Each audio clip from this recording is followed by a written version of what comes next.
तो आप भूल चुके हैं शायद, और वो वायरस है कोविड वायरस, और उसका लेटेस्ट वेरिएंट था ओमिक्रॉन, और दूसरे भी वेरिएंट डेल्टा जैसे आए।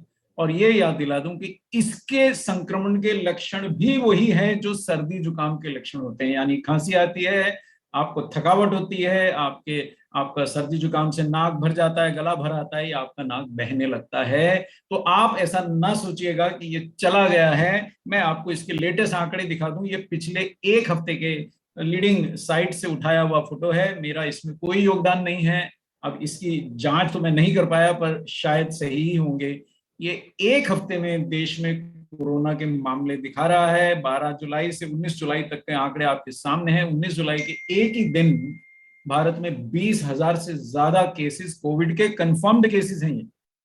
और आप जानते हैं हमारा देश इतनी विविधता और इतना बड़ा विशाल का देश है कि सभी आंकड़ों को शायद समेट पाना किसी के लिए भी आसान नहीं है। 20,000 के तो ज्ञात आंकड़े हैं, सरकारी आंकड़े हैं सर। तो आप इसको समझिए कि ये समय कैसा है। अगर अलग अलग राष्ट्र, अलग अलग कुछ राज्यों के आंकड़े भी मेरे को मिले तो मैं ले आया हूं, सभी राज्यों के तो नहीं मिले। तो ये देखिए, एक एक दिन में, अगर हम महाराष्ट्र की बात करें, एक एक दिन में 24 घंटे के अंदर कितने केसेस नए ऐड हो रहे हैं, ये आप देख लीजिएगा। जैसे एक छोटा सा राज्य है पंजाब, छोटा तो नहीं, मैं खुद पंजाब से हूं, तो हमारे लिए तो वो एक राष्ट्र जैसा है, पर फिर भी मतलब क्षेत्रफल के हिसाब से बहुत बड़ा नहीं है। लेकिन वहां पे भी इस समय 16,900 एक्टिव केसेस हैं। केरल में एक घंटे में 1857 केसेस हैं। मतलब अब मैं ये एकदम ऊपर का और एकदम नीचे के कुछ सिर्फ आंकड़े ले आया हूं, और सिर्फ आपको ये जताना चाह रहा हूं कि आप कहीं असावधान ना हो जाइए। इस समय जो सब और वायरल फीवर फैला है, उसमें कौन सा व्यक्ति कोविड से ग्रसित है, कौन सा नहीं है, ये जानना इतना सरल नहीं है। तो मैं यही आपसे रिक्वेस्ट करूंगा कि आप अपना अलर्टनेस ना छोड़ दें। आप किसी से भी संपर्क में आ रहे हैं, हाथ मिला रहे हैं, आसपास बैठे हैं, मास्क अभी कोई लगा नहीं रहा। मैंने तो अपने पिछले 10 दिन 15 दिन के इंदौर के में हूं, तो मैंने तो किसी को लगाते नहीं देखा। लेकिन सब और इवन इंदौर जहां से मैं बोल रहा हूं, वहां पे भी रोज नए केसेस रिपोर्ट हो रहे हैं। वायरल फीवर भी फैला हुआ है और कोविड भी फैल रहा है, तो सावधान भी करना चाहिए, और इस मौसम में सर्दी जुकाम फ्लू से हमें बचना भी चाहिए। और ये याद दिला दूं कि एक शब्द जिसको हम बार बार भूल जाते हैं, जो मृत्यु या बीमारी और हमारे बीच में खड़ा है, वो इम्यूनिटी है। उसको हम बार बार भूल जाते हैं। मैं बार बार आपको चेता देता हूं कि वायरल इन्फेक्शंस में ज्यादा दवाइयां काम आसानी से नहीं करती। ज्यादातर दवाइयों का वायरस पे कोई प्रभाव नहीं पड़ता। जो हमारे को सामान्यतः डॉक्टर दे देते हैं, कई बार हम घर में एक आध बचा लेते हैं, जो सामान्यतः हमें केमिस्ट दे देते हैं, हम कई बार वो भी याद कर लेते हैं और वही पन्नी वाली गोली मांग के खा लेते हैं। ज्यादातर दवाइयों का वायरल इंफेक्शंस पे प्रभाव नहीं पड़ता, उसके लिए बहुत विशिष्ट दवाइयां चाहिए। और इसका सबूत यह है कि जब कोविड वायरस फैला था, तो बराबर इलाज के बावजूद आंकड़े मृत्यु के ऐसे थे कि हिला देने वाले थे। इंटरनेट तक से जलती हुई चिताएं दिख रही थी। भूल नहीं जाइएगा। और किन लोगों को ज्यादा चिंता करनी है, अगर आपके घर में कोई बुजुर्ग हैं तो आप चिंता कीजिए श्रीमान। अगर घर में पिताजी हैं, माँ हैं, दादा हैं, आप चिंता कीजिए। 50-60 से ज्यादा के लोग हैं तो आप चिंता कीजिए। अगर कोई आपके घर में धूम्रपान करते हैं तो विशिष्ट चिंता कीजिए। और याद दिला दूं कि वायरल इंफेक्शन या कोई भी इंफेक्शन से डायबिटीज से ग्रसित लोग सबसे ज्यादा प्रभावित होते हैं। इस समय 1,000 लोग तो हम साथ ही हैं, पूरा आरसीएम परिवार, पूरा न्यूट्रीचार्ज परिवार एक साथ है, तो हम साथ ही हैं। हम में से कई लोगों को डायबिटीज है, मुझे खुद हाई ब्लड प्रेशर रहा है। तो ये चीजों से आप छूटते नहीं हैं और ये आपकी इम्यूनिटी को घटाते हैं। इसलिए मैं कभी भी न्यूट्रीचार्ज S5 लेना चूकता नहीं हूं। और ये दिखाने का डब्बा नहीं है, हाथी के दांत खाने के और दिखाने के और नहीं है। इसमें से ज्यादातर कैप्सूल मैं खा चुका हूं, केवल 6 कैप्सूल बचे। सो डायबिटीज, हाई ब्लड प्रेशर, दमा, हृदय रोग, ये लोगों को, जो थोड़ा शराब पीते हैं वो लोगों को, और जिनके आहार में प्रोटीन नहीं है, यानी 70% भारतीय, 90% भारतीय यहीं आ गए। अगर आपके आहार में भी प्रोटीन नहीं है, अगर आप कोई प्रोटीन सप्लीमेंट नहीं लेते, या रोज रोज प्रोटीन युक्त, कोई बहुत प्रोटीन से युक्त आहार नहीं लेते हैं, तो आप इस लिस्ट में अपने आप को शामिल ही माने। अगर आपकी 50 साल से ज्यादा उम्र है तो भी शामिल माने। आपको दमा है तो भी शामिल माने, आपको ब्लड प्रेशर है तो भी शामिल माने, आप कभी कभार शराब ले लेते हैं तो भी शामिल माने, आपको कोई भी अन्य रोग है छाती का तो आप इसमें ग्रसित हो सकते हैं। इसलिए आपको आज के सेशन पे विशेष ध्यान देना चाहिए। आपको संतुलित आहार, प्रोटीन, विटामिन, मिनरल, फाइबर का तो सेवन करना ही है। हमारा हर सेशन इस बात पे आधारित है कि आपने आज प्रोटीन का सेवन किया है, आपने आज मिनरल और विटामिन की अपने आहार में पूर्ति करी है, आपने आज फाइबर खाया है। ये हम हर सेशन में बताते हैं, अगर नहीं याद है तो याद करा देता हूँ। इसके अलावा मैं क्या कर सकता हूँ?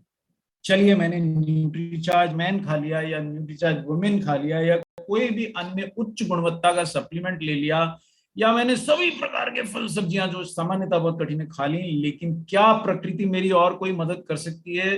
तो उत्तर हाँ है।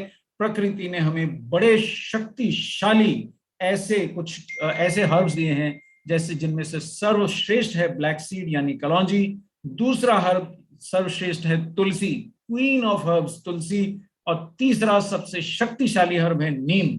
एलोवेरा और पुदीना के बारे में भी मुझे आपको बताने की जरूरत नहीं है, मैं समझता हूं आप सबके घरों में भी ये हर्ब्स होते हैं, लेकिन हम इनका निरंतर सेवन नहीं करते हैं। और मैं किस संदर्भ में बात कर रहा हूं? मैं आज मेरा ज्यादा ध्यान वायरल फीवर पे है। हमारे साथ कुछ डॉक्टर भी जुड़े होंगे, कुछ मेडिकल प्रोफेशन के लोग भी जुड़े होंगे, वो शायद इस बात का ताकीद करेंगे या इस बात का समर्थन करेंगे कि आज वायरल फीवर फैलने का बराबर मौसम है। आप भीग के घर पहुंचते हैं या आप बाहर वातावरण के अंदर वायरसेस की मल्टीप्लिकेशन के लिए बहुत अच्छा सुविधा है। तो ये करते क्या है? जब भी किसी भी रास्ते से वायरस मेरे शरीर में प्रवेश पाता है, मैं अरुण जी को देख सकता हूं, अरुण जांगड़े जी, तो ये हमारे शरीर की कोशिकाओं में घुस जाता है।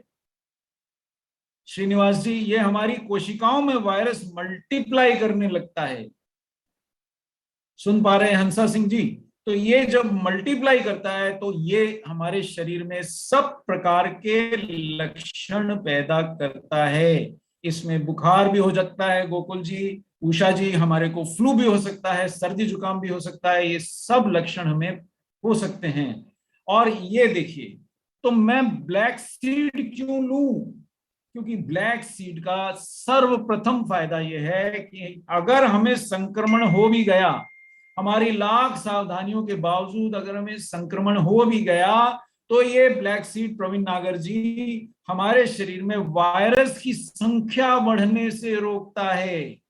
ये वायरस की संख्या बढ़ने से रोकता है। लाहौरी जी ध्यान दीजिएगा, अगर हमें संक्रमित हो भी गया, मैं घर से बाहर निकला, मैं कोई भी कार्यवश निकला, निकलना ही पड़ेगा, बाहर गया, मैं सब्जी खरीदी, भाजी खरीदी, कुछ कार्य किया, वापस लौटा और मैं संक्रमित हो भी गया, लेकिन अगर मैंने ब्लैक सीड का सेवन किया है तो ये दो शब्द याद कर लीजिए, वायरल लोड। उषा जी, ये वायरल लोड कम रहेगा, यानी मेरे शरीर में वायरस की मात्रा, संतोषी जी, कम रहेगी।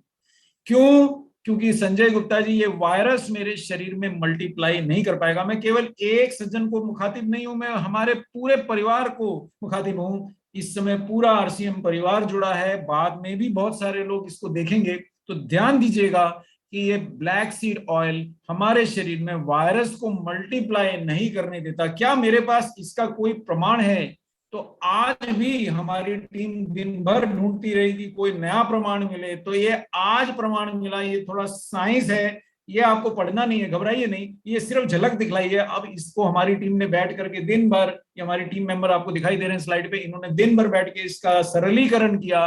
तो ब्लैक सीड के ये फायदे, ये देखिए 2021 का रेफरेंस मैं आपको दिखा रहा हूं, यानी मैं ये किसी भी बड़े डॉक्टर को दिखा सकता हूं कि ब्लैक सीड यानी ब्लैक सीड ऑयल यानी कलौंजी के तेल के सूजन रोधी फायदे हैं। और ये कोविड के संदर्भ में आर्टिकल लिखा गया है, फिर दिखा दूं, ये कोविड के संदर्भ में आर्टिकल है, thymoquinone promising natural compound with potential benefits for covid prevention and cure. सिर्फ प्रिवेंशन नहीं, केवल बचाव नहीं, उससे ठीक करने में भी मदद कर सकता है, क्योंकि ये सूजन रोधी है। हमारे शरीर में सूजन से मृत्यु हुई, सूजन से फेफड़ों को क्षति होती है, उसको घटाता है, इम्यूनिटी बढ़ाता है, एंटीऑक्सीडेंट है। देखिए, आम के आम गुठलियों के दाम, मेरे से बहुत लोग एंटीऑक्सीडेंट के सवाल पूछते हैं, साहब ये एंटीऑक्सीडेंट ले लूं, वो एंटीऑक्सीडेंट ले लूं। तो ये एकमात्र ऐसा एंटीऑक्सीडेंट है जिसके कोविड पे प्रभाव निरंतर